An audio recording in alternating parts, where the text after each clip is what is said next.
Hello and welcome back to Autistic After Hours. I'm your host Ashra, and today we're going to be talking about the experience of accepting limitations as you learn about yourself as an autistic adult. This is something I want to talk about because it's something that I've been going through recently, especially after unmasking and then thinking about how to reintegrate certain aspects of masking into my life in a strategic way, if that's possible. It's something that has been coming up a lot where I'm realizing that there are certain ways that I just can't really even mask if I wanted to anymore, or there are certain things that I used to be able to do that I simply just really can't do anymore, even if I can't explain why. And it has been a frustrating experience. This might be the most frustrated that I've ever been in my life when it comes to my energy levels or my feelings of being productive, feeling like I can complete the things on my to-do list, just feeling really held back by being autistic. It's the most held back that I've ever felt. And I want to talk about that experience and try and explain how I've been navigating it in case maybe it will help some of you. Before we get into it, quick reminder to follow Autistic After Hours on Instagram. That's where I post original content every single week. Also, be sure to subscribe to the show wherever you're listening, whether that be on Spotify, Apple, or on YouTube. Special shout out to those of you who are watching me here on YouTube. Thanks for being here. And without further ado, let's get into the episode. What's really made me start thinking about this is the fact that I recently have been engaging in a lot of self-comparison, and this is something I've always done. I've always compared myself to myself. What I mean by this is, like, in school, for example, I would feel like I had to be perfect, and if I wasn't perfect, then it was not at all good enough. So if I didn't get 100, it wasn't good enough. If I got a 98, that wasn't good enough. It had to be 100. And it wasn't because I was comparing myself to other people. It's because I was comparing myself to the best that I feel I could do. And this is something that's common for autistic people who struggle with all or nothing thinking, where it feels like things are all one way or all another way, and so if it's not 100% perfect, it's not good enough. And this has been something that I've struggled with my entire life, where it's never really been that I compared myself to other people. It's always been that I had extremely high expectations for myself, and I constantly compared myself to those expectations. This is something that still happens, something that I still struggle with now. And it's with things like looking at how I used to be able to engage in certain social situations when I was high masking versus where I'm at now, and how socializing is way, way harder for me now because masking is harder, because I'm so exhausted from masking for so long. And because I'm also consciously aware of what I'm doing, it has made it more difficult. A way that I can describe how masking felt for me in the past versus how it feels for me now is, in the past, when I first started masking, it felt like a conscious process because it was something I taught myself or felt like I was forced to do. But over time, it became a subconscious process, something that I just automatically did because it felt like a mechanism for being socially successful. And it felt like a very exhausting thing, but it wasn't something that I was necessarily aware that I was doing because I had been doing it for so long. It became this subconscious process, like breathing or like chewing, for example, when you put food in your mouth and your body just knows to chew. That is how it felt. Even though it felt tiring and exhausting and identity depleting, I had all of those effects.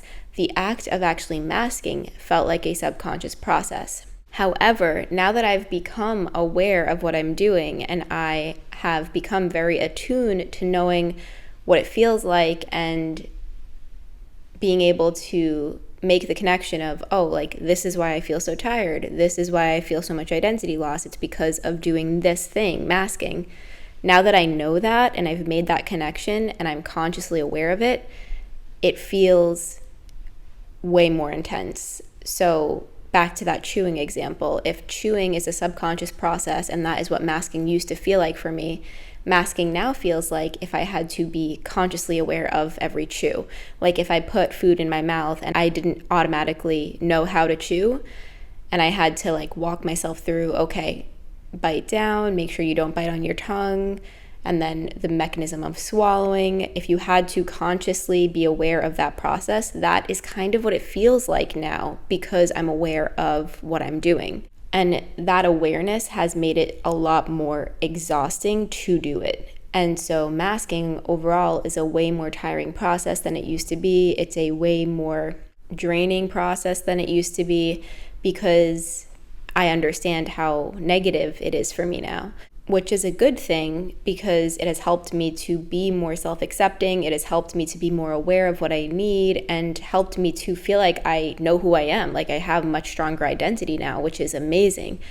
But at the same time, when I want to mask or when I need to mask, it's a lot harder because of my increased awareness. Because of that, I've been experiencing a lot more situations where I am becoming very aware of my limitations. And this has showed up a lot in social areas where I am noticing just how obvious my autistic traits are appearing in social situations now that I'm not masking as much. I'm noticing how much less energy I have toward masking. I'm noticing the differences in how people react to me. And I'm also noticing that doing things that I used to be able to do are a lot harder and a lot more draining. For example, things like going to a thrift store or going shopping or going on a walk in a new area. These are things that I used to do when I was younger. Like in high school or in college, I used to be able to do these things.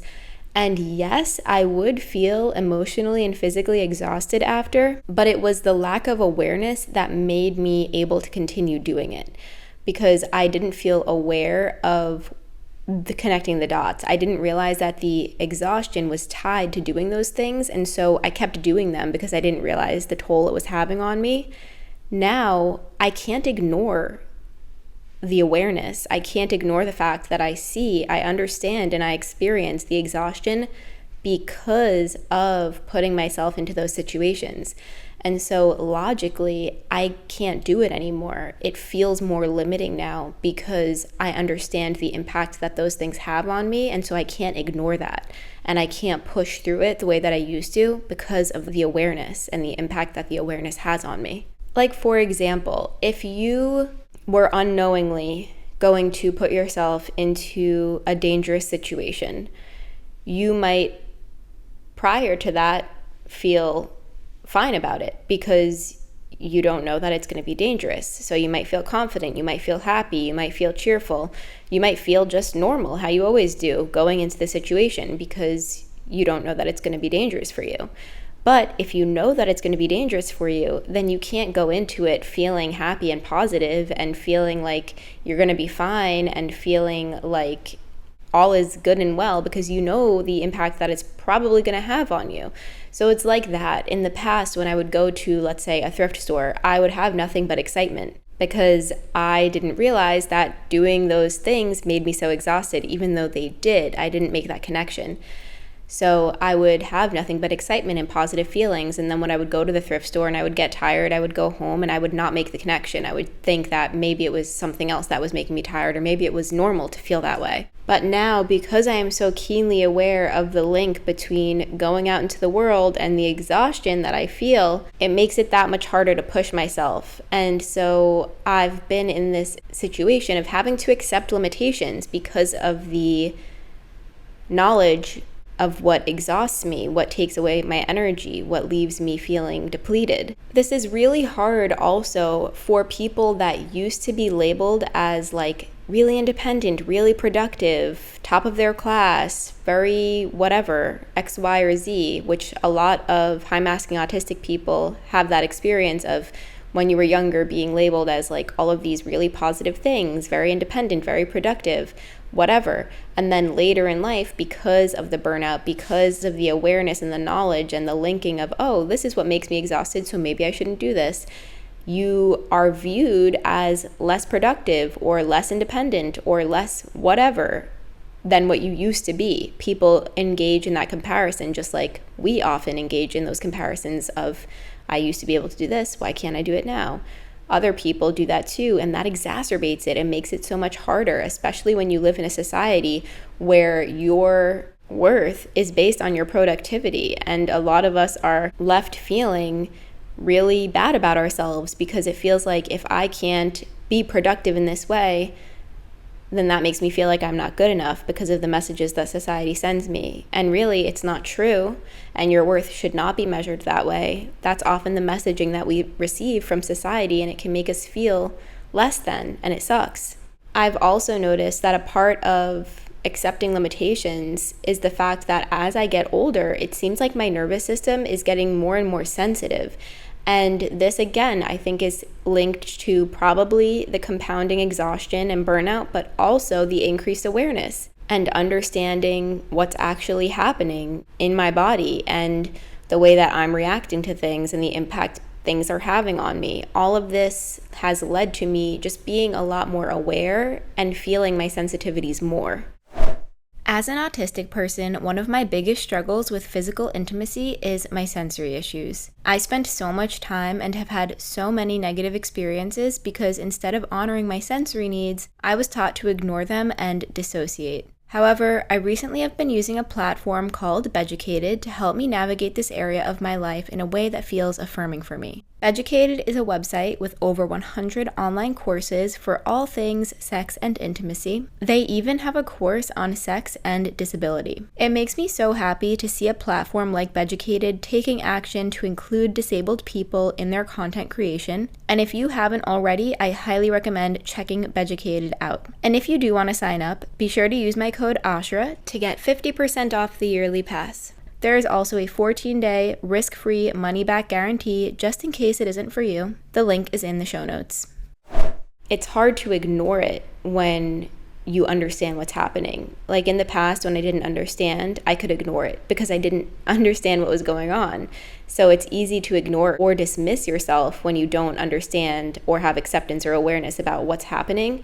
But once you have all of those things, it's very hard to ignore and dismiss yourself when it's like staring you in the face and you have this understanding of it. So I've been left in this situation of becoming very, very aware of my limits and understanding that the things that I used to do and the way that I used to be, the things that I used to like doing, I just sometimes can't do those things anymore.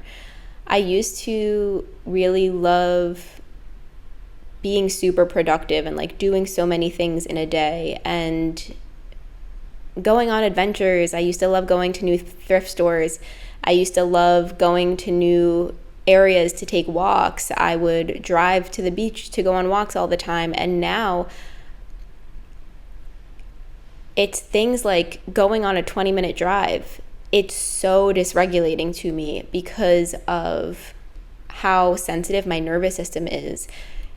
Being in the car, subjecting myself to like hearing beeping horns, encountering unpredictable things like if there's traffic that I didn't know was going to be there, or if the route is different, or if I end up getting there and then I'm hungry, and like accounting for all of these things is so hard now that I'm so aware of my body and my sensitivities and my energy levels. Now that I can connect with those things more and feel them more, it's just been getting increasingly difficult to put myself into those situations because of it.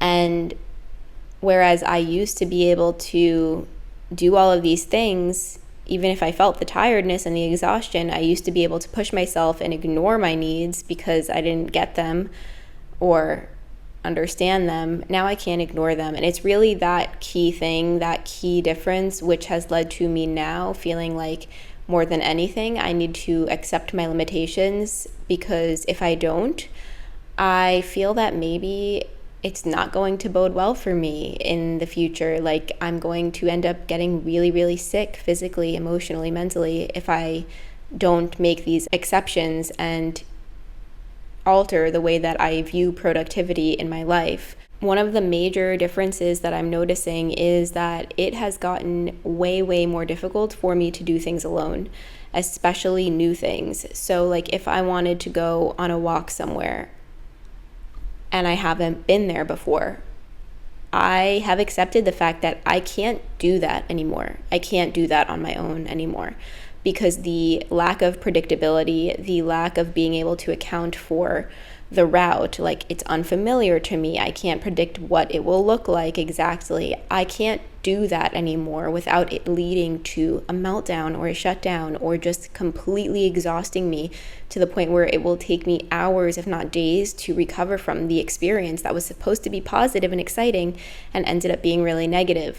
And I'm just so tired of having these repeated experiences of being really excited about something and feeling so happy and ready to put myself into a situation and then ending up feeling really negative from it because of my autistic traits and because of not accounting for them and the impact that things have on me because of my autistic traits. And I've just reached like an ending point here where I just am realizing that I need to adjust the way that I see myself and the way that I push myself, because it's just not healthy for me anymore to put myself into these situations. And it's also not safe, because when I'm in that mindset, when I push myself and let's say I try to do something new all on my own and it ends up leading to this extreme nervous system dysregulation and stress response, and I'm there and I don't know how to take care of myself and I have to get myself home, I do not feel safe in those situations. I feel really, really unsafe and scared because my mind is not working the way that it usually does. I'm sometimes in a shutdown or a meltdown trying to drive myself home and get myself safe, and it's just not safe. It's not safe because I can't pay attention to my surroundings the way that I typically do because my mind is super scattered and dysregulated. And it's disappointing. And that's like the harsh reality of it, and why I wanted to make this episode, because I don't want to feel alone and I don't want you to feel alone.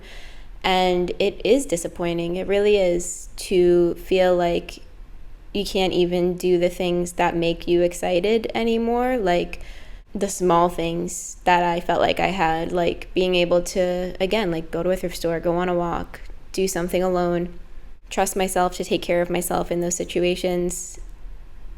I don't know if it's permanent, but I know right now it's not something I can do anymore. I have to have my boyfriend, Nick, my safe person, I have to have him with me to navigate at least the first few times of trying something new, because otherwise it just does not end up well for me. Every time it doesn't end up well for me. Last week I tried going to a new thrift store and I drove 30 minutes there, and by the time I got there I already felt really dysregulated because I had never taken that route before. I had never been to this place before, and it was just too much for me. All of the newness, it's too much to navigate on my own, and I end up feeling so off, just so disconnected from myself and so dysregulated. By the time I got in the thrift store, I was so on edge already, and I couldn't deal with the amount of people there. There were people touching me. There was not enough personal space. I had never been there before, so everything was new to me. It's like a sensory overload. It's too much. And at this point in my life, with where I'm at, with where my stress levels are at, my energy levels, all of it, I just can't tolerate it anymore. It's not safe for me. And accepting these limitations is something that I have to do, even if it's disappointing. And so I'm trying to view it as, yes, it's accepting limitations, but also it's introducing boundaries with myself. Even if it's not involving other people, it's a boundary with myself where I have to understand that I have limitations and I have boundaries that I cannot cross. Even if it's to my own self, I can't cross these boundaries because the repeated violations, self-violations, are harmful. They really are, and they add up, and they're more harmful than anything else. And over time, it compounds and gets worse and worse and worse. And that's why I have to accept these things as limitations and boundaries, and I have to not violate them. I have to stop violating myself, really, is what this whole episode is about. It's a reminder that There are also ways to adjust your self expectations and ways of measuring productivity, and there are ways to find joy in the things that you can do. So like, for example, maybe I can't go to a new thrift store all on my own anymore, but maybe I can do something else that brings me just as much joy. Like maybe I can go to a thrift store that I have been to before, and when Nick is available or a safe person is available, they can come help me to navigate the new place when we can make that plan together. There are ways to still find joy and do things that you want to do in a modified, adapted way. And so it doesn't mean having to cut all of these things out, to remove all of these things from your life, and to permanently accept these things as no longer available to you. It just means always checking in with yourself and making accommodations and adaptations to make these things accessible to you. So am I never going to go to a new thrift store on my own again? I probably will, but not anytime soon, because right now that's a limit and a boundary that I have to accept for myself, because I can't keep putting myself into unsafe situations that just lead to me not feeling good, having a shutdown, having a meltdown. I'm just tired of it and I don't want to keep doing it. And so am I not going to go to the new thrift store? No, I am going to go, but I'm going to go when I can do it safely with somebody who can help me navigate the process. And in the meantime, I will do other things that make me happy, like engage in my special interests, watch my safe show, go on a walk somewhere that I've been before because I know that it's predictable and familiar and I'll feel safe doing that. Just keeping myself safe, respecting my own boundaries and limitations, and realizing that violations, even if they are not from other people, self-violations are still harmful. And I have to acknowledge that, because in my life right now, I'm probably more isolated than I've ever been, but I'm still really exhausted. And like I said, even though I'm more isolated than I've ever been, I'm also the most frustrated that I've ever been with my limitations. And it's because other people aren't violating me. I am violating me. I'm violating my own boundaries. And that is what has to change. And even though, like I said, it can be disappointing, it's necessary. And it doesn't mean permanently getting rid of these things that make you happy, permanently limiting yourself. It just means changing the way that you view things, changing the ways that you view productivity, changing the ways that you approach these things to be accessible for you. There are ways to do it. It just takes some time to figure it out, and you're not alone. That is all I have for you today. Thank you so much for being here and for listening. As always, remember, autistic adults exist. We deserve awareness, support, community, and acceptance, and I'm so grateful that you're here. I'll talk to you again soon. Bye.